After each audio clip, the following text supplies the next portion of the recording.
National conference کے senior leader Javed Rana کا کہنا ہے کہ ملک کے تئیں لوگوں کی یکساں وابستگی ہونی چاہیے، وہ چاہے بھارت کہلائے یا ہندوستان۔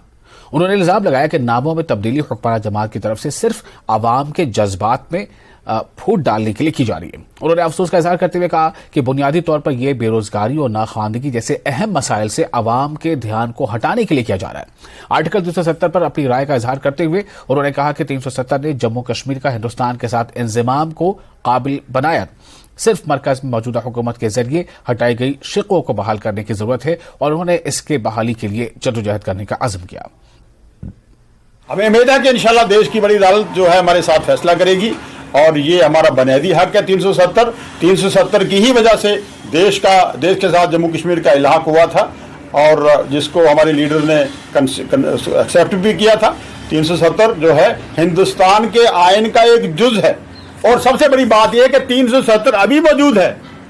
370 کی کچھ جز جو ہے کلازز ہٹائی ہیں، ان کو ریسٹور کیا جائے گا۔ ہمیں دیش کی عدالت سے انشاءاللہ پر امید ہے۔ میں کہوں گا کہ نام چینج کرنے سے کوئی فرق نہیں پڑتا ہے، بیسیکلی وہ یہ لوگوں کے جذبات کو استحصال کر رہے ہیں، یہ جو موجودہ جو نظام ہے، اور کیونکہ جو اصلی مدعے ہیں، بے روزگاری ہے، ان پڑھتا ہے، غربت ہے، ایجوکیشن نہیں ہے، اس کی طرف نہیں دیکھ رہے ہیں جو سرکار کو دیکھنا چاہیے۔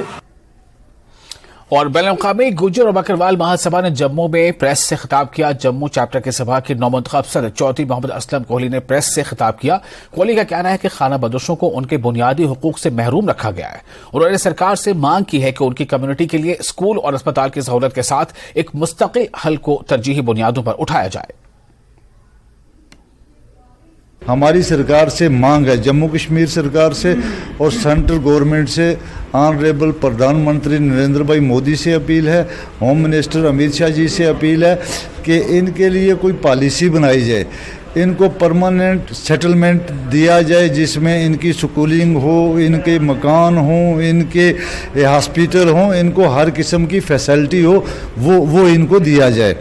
اور اس کے علاوہ جو چھوٹے چھوٹے مسائل ہیں، ایمانداری کے ساتھ سروے کیا جائے جموں کشمیر کے اندر، کیونکہ اس وقت تک خانے بدوش لوگ سروے کے اندر نہیں ہیں، اور بہت سارے ایسے لوگ ہیں جو ان پڑھ ہیں، جو فار فلانگ ایریا میں بیٹھے ہیں، ان کا سروے نہیں ہے۔ وہ سروے کر کے یہ دکھایا جائے کہ کتنی آبادی جموں کشمیر میں خانے بدوش گجر بکروال کی ہے، اور جن کا سروے نہیں ہے ان کی ہے۔